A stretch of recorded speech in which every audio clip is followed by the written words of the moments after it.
The icy water went on forever under a gray sky. 22 trade ships moved slowly through the waves. They were bringing food and supplies to Britain. But they were not alone. 8 German submarines were hunting them under the dark water. The U-boats were winning. They had been winning for months. And if something did not change soon, Britain would run out of food in just 6 months. The convoy ships knew the submarines were down there somewhere. The sonar workers pressed their headphones tight against their ears. They were listening for the ping sound that would tell them where danger was hiding. When they heard it, they would drop depth charges over the side. These large barrels of explosives would sink down into the water. They would explode when they reached a certain depth. But here was the problem. The depth charges almost never worked.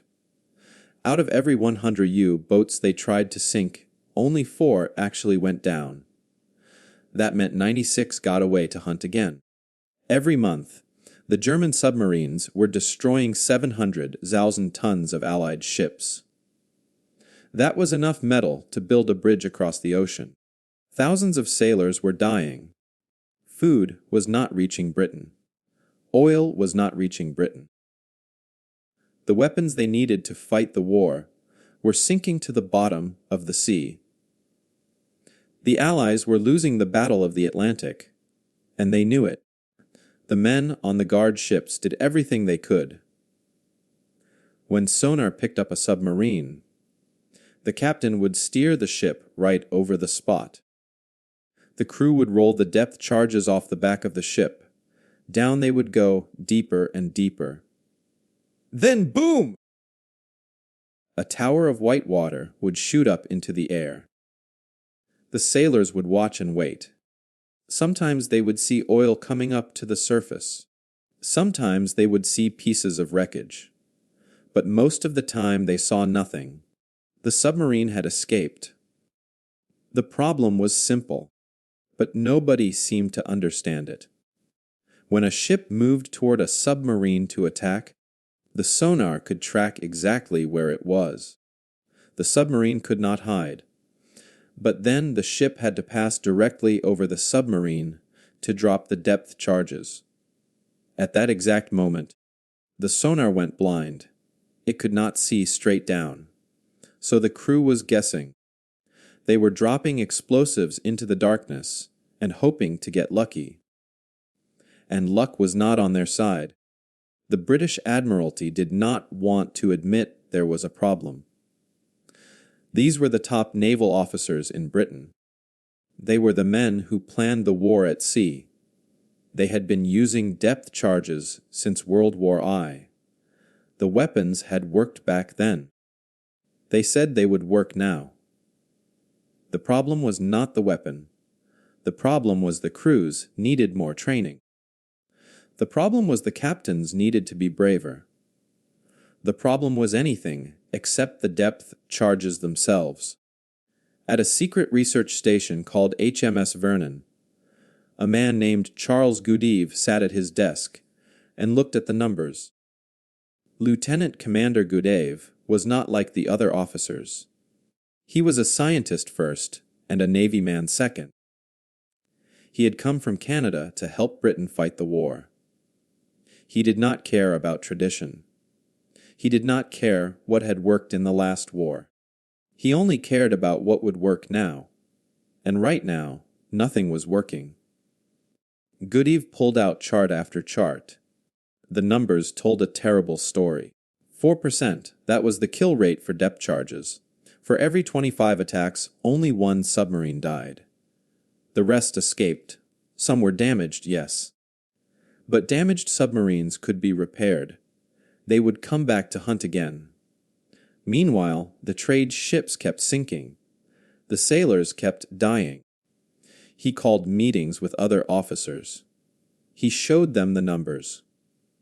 He explained the problem with the sonar going blind. Most of them nodded politely and then ignored him. One admiral told him that depth charges were perfectly fine. Another said that the real problem was scared captains who did not press their attacks hard enough. A third officer told Gudev that he should leave naval fighting to real Navy men and go back to his laboratory. But Gudev could not let it go. He would lie awake at night, thinking about those 22 trade ships. He would think about the submarines stalking them. He would think about the guard ships trying desperately to protect them with weapons that barely worked. 700,000 tons lost every month. How many months did they have left? 6. 5. What would happen when Britain ran out of food? One night, Gudev was walking along the dock at HMS Vernon. The water was calm. The moon cast silver light across the harbor. He stood there for a long time thinking. The problem played over and over in his mind like a broken record. You have to pass over the submarine. The sonar goes blind. You guess where to drop the charges. You miss. The submarine escapes. Then it hit him. The answer was so simple, he almost laughed out loud. You cannot hit what you cannot see. So why were they trying to attack when they could not see? Why were they waiting until the very moment when they went blind? What if they attacked while they could still see? What if they threw the weapon forward, ahead of the ship, while the sonar still tracked the submarine? What if they did not have to pass over it at all? Gudev knew this idea would change everything. But he also knew what would happen when he told the Admiralty. They would call him crazy. They would say it could not be done. They would say that if it was such a good idea, someone would have thought of it already. He had seen it before. The British Navy loved its traditions more than it loved new ideas. But Gudev did not care. Sailors were dying. Ships were sinking. Britain was losing the war. And he had just figured out how to fix it. Gudev went back to his laboratory and started drawing. He needed a weapon that could be thrown forward. It had to fly through the air ahead of the ship, while the sonar still had eyes on the submarine. But it could not be just one shell. Submarines could move. They could turn. They could dive deeper or rise higher. So he needed many shells, all fired at once, landing in a pattern that covered where the submarine might go. He sketched out his idea.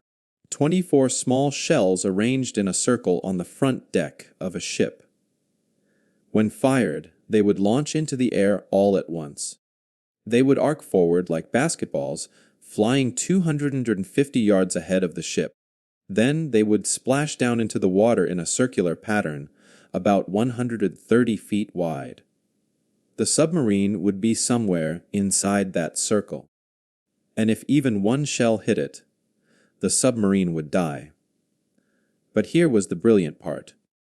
These shells would not work like depth charges. Depth charges exploded whether they hit anything or not. They were set to go off at a certain depth. That meant every attack ended with a huge explosion, even when the submarine was not there. The explosion made noise. It confused the sonar. It meant you could not tell if you had hit your target or not. Gudev's shells were different. Each one weighed 65 pounds. They had contact fuses on the front. That meant they only exploded if they hit something solid. If a shell missed the submarine and kept sinking down into the empty ocean, it would just disappear into the darkness. It would never explode. No noise, no confusion. The sonar could keep listening, and if you heard an explosion, you knew for certain that you had hit the submarine.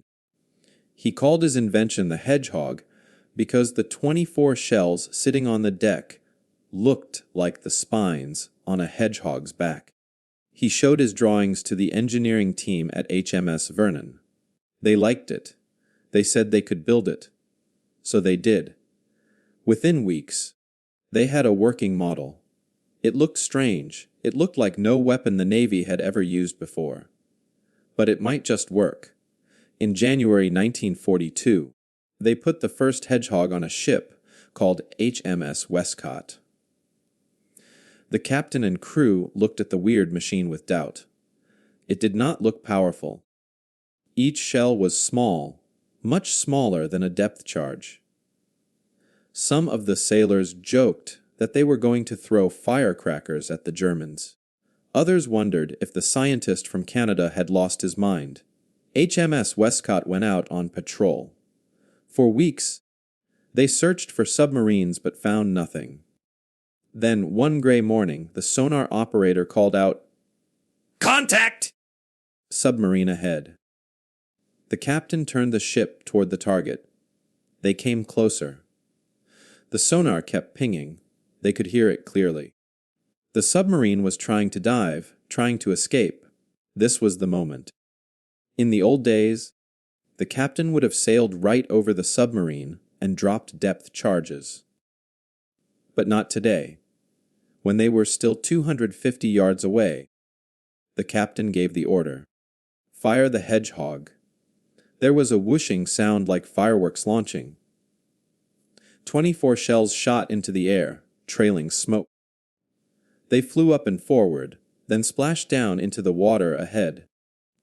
Everyone held their breath. The shells sank down toward the submarine. The sonar still had contact. They could still hear it. Then nothing. No explosion. The shells had missed. The submarine was still alive. The crew felt their hearts sink. Maybe the old officers were right. Maybe this was a waste of time. But the captain did not give up. They turned the ship around. They found the submarine again on sonar. They fired another salvo. 24 more shells flew through the air. Splash. Down they went. Still nothing. No explosion. The submarine was moving, dodging, trying to escape. They tried again and again and again.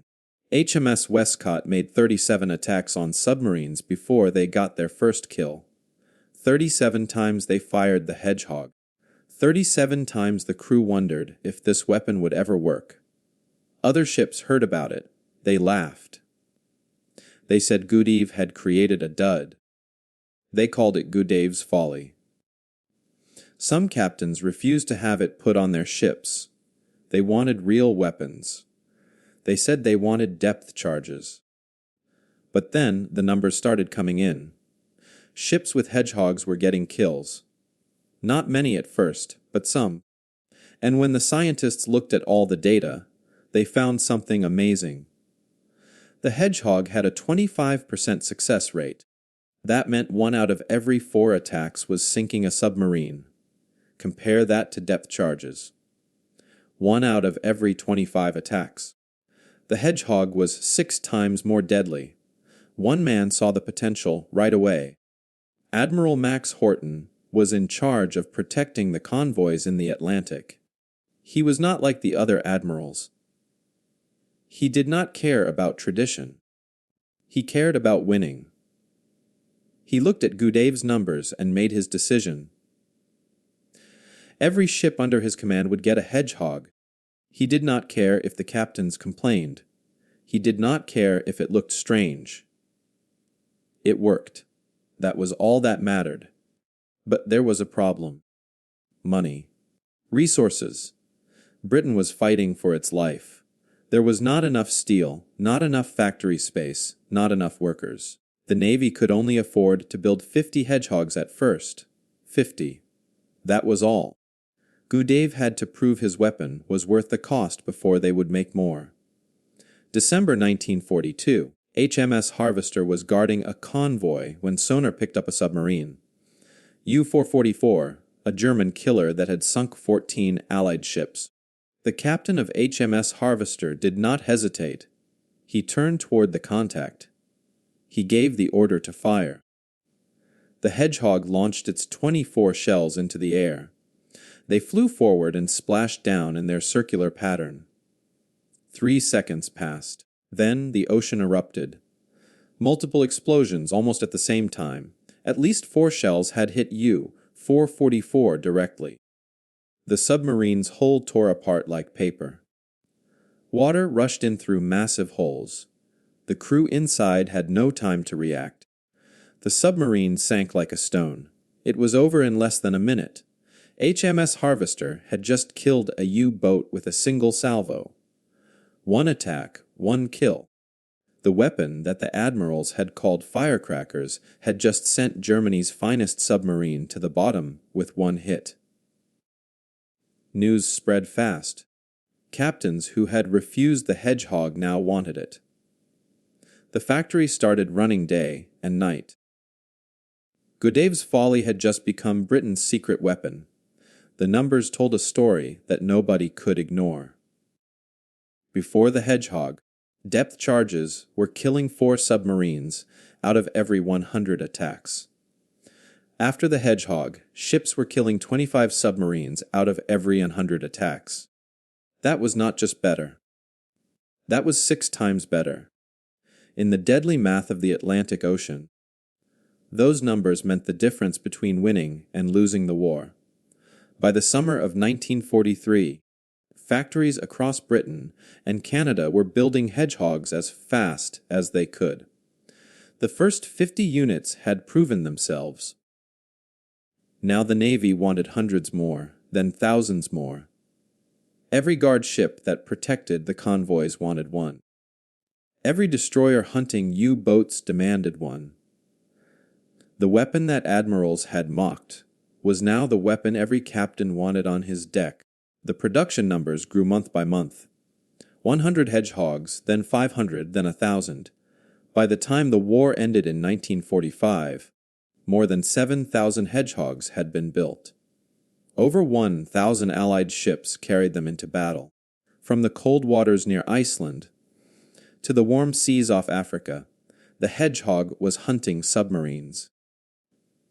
But the most dramatic change was not in the numbers. It was in what happened beneath the waves. German U-boat captains started reporting strange attacks. They would hear Allied ships coming. They would dive deep and try to escape. Then silence. No explosion. No depth charges. They thought they had gotten away. The captain would smile. The crew would relax. They had dodged death again. Then everything would explode at once. Inside the submarine U-257, Captain Rash was sure they had escaped. The British destroyer had passed overhead, but dropped nothing. Rash could hear the ship's engines fading away. He turned to his crew and nodded. They were safe. But then came the sounds. Multiple impacts hitting the hull almost at the same time. Clang, clang, clang. Like hammers striking an iron bell. For 3 seconds, nothing happened. The crew looked at each other in confusion. What was that noise? Then the shells exploded. All of them together. The pressure hull cracked open in 4 places. Water shot through the gaps with the force of a fire hose. It was dark water, freezing cold, filling the rooms faster than the men could move. The lights went out. Men screamed in the darkness. Some tried to reach the hatches, but the submarine was already tilting down, nose first, sinking fast. At 600 feet deep, the pressure would crush the remaining hull like a tin can. The crew of U-257 had 8 seconds from impact to implosion. None of them survived. U-boat command in Germany started seeing a pattern. Submarines were disappearing. Not just a few, many, and the attacks were different from before. In the old days, a submarine under attack would hear explosions all around them. Boom, boom, boom. The depth charges would shake the boat and scare the crew, but most of the time the submarine would escape. Now the submarines were just vanishing. One moment they would radio that they were under attack. Then nothing. Silence. The submarine would never be heard from again. The German commanders could not figure out what was happening. They sent messages to their submarine captains. Be careful. The British have a new weapon. We do not know what it is. We do not know how it works. Just be careful. But how do you be careful against something you do not understand? The U-boat crews started to fear every Allied ship. They did not know which ones carried the mystery weapon. They did not know when it would strike. All they knew was that more and more submarines were not coming home.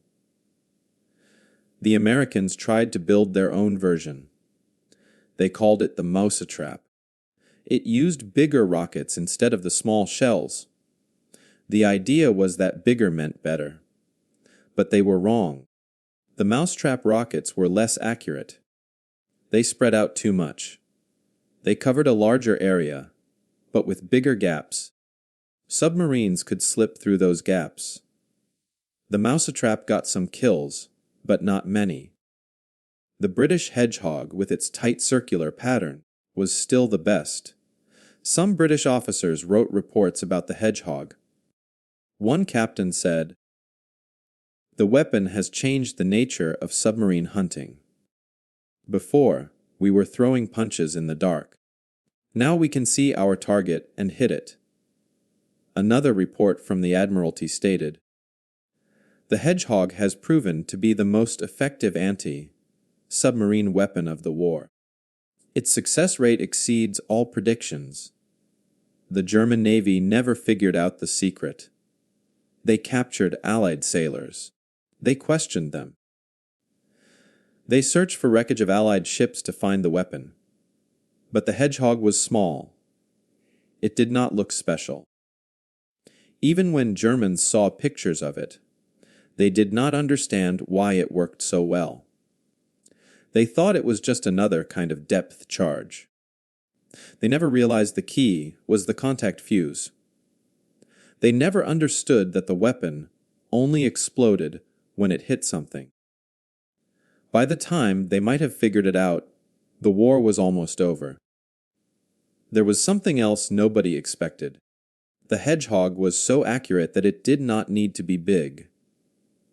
The small 65-pound shells were enough to crack open a submarine hull.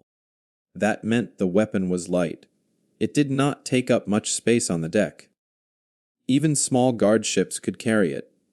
Before, only big destroyers could carry enough depth charges to hunt submarines. Now, tiny corvettes, ships that weighed just 1,000 tons, could kill U-boats with a single attack. The impact of the Hedgehog spread across the entire Atlantic Ocean. Convoys that used to lose 5 or 6 ships to submarines now lost 1 or 2. Sometimes they lost none at all. The U-boats that had terrorized the sea lanes were now the ones being hunted. By late 1943, the Battle of the Atlantic had turned around. The Allies were winning. Ships were getting through. Food was reaching Britain. Oil was reaching Britain. The weapons needed to invade Europe were arriving safely. By the end of the war, the Hedgehog had sunk 47 German submarines. That number was confirmed by German records after the war ended. But there were more. Another 90 submarines had been damaged by Hedgehog attacks. Some of those damaged boats made it back to port, but never sailed again. Others were so badly hurt that they became easy targets for other weapons. The true total of U-boats killed or removed from the war by the Hedgehog was probably over 100. 7,000 Hedgehogs, 1,000 ships, 47 confirmed kills, and 90 more damaged. The numbers were impressive, but the real impact could not be measured in numbers alone. The Hedgehog had done something more important than sink submarines. It had taken away the U-boat's greatest advantage. Before the Hedgehog, submarines could hide in the deep water and escape almost every attack. After the Hedgehog, there was nowhere to hide. If an Allied ship found you, you would probably die. That fear changed everything. It made U-boat captains more cautious. It made them less effective. And it helped win the Battle of the Atlantic. When World War II ended in 1945, the fighting stopped, but the Hedgehog did not disappear.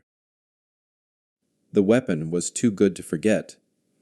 Navies around the world looked at what it had done and realized something important. The principle behind the Hedgehog was not just good for one war. It was good forever. Attack forward while you can still see your target. Use contact fuses so you know when you hit. Create a pattern that covers where the enemy might move. These ideas would work against any submarine, in any war at any time. The United States Navy kept using Hedgehogs on their ships long after the war ended. They made improvements. They made the shells a little bigger. They made the launcher easier to reload. But the basic idea stayed the same. The Soviet Union saw what the weapon could do and built their own version.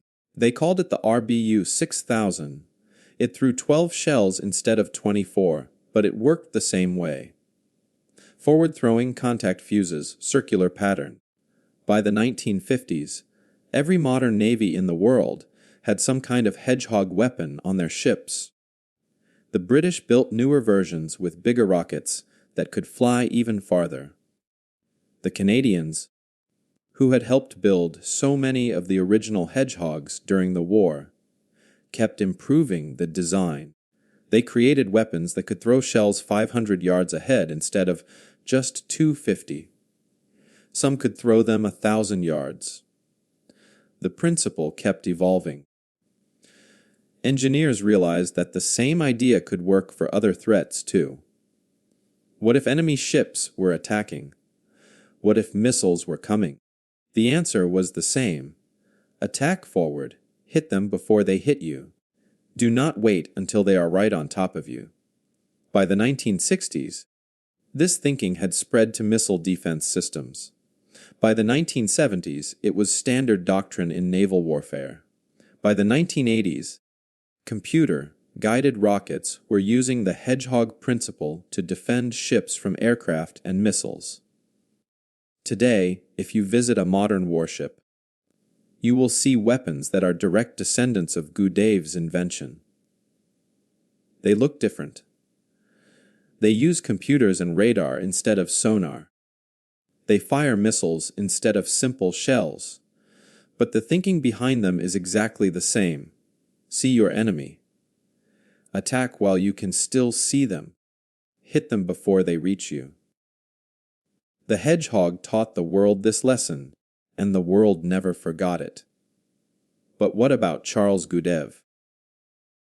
What happened to the man who changed naval warfare forever? After the war ended, the British government gave him a medal. It was called the Order of the British Empire. It was an honor, but not a big one. There was a small ceremony. A few people shook his hand. Then it was over. Gudev was not famous. Most people had never heard of him. The newspapers did not write stories about him. He did not get invited to give speeches or appear on television.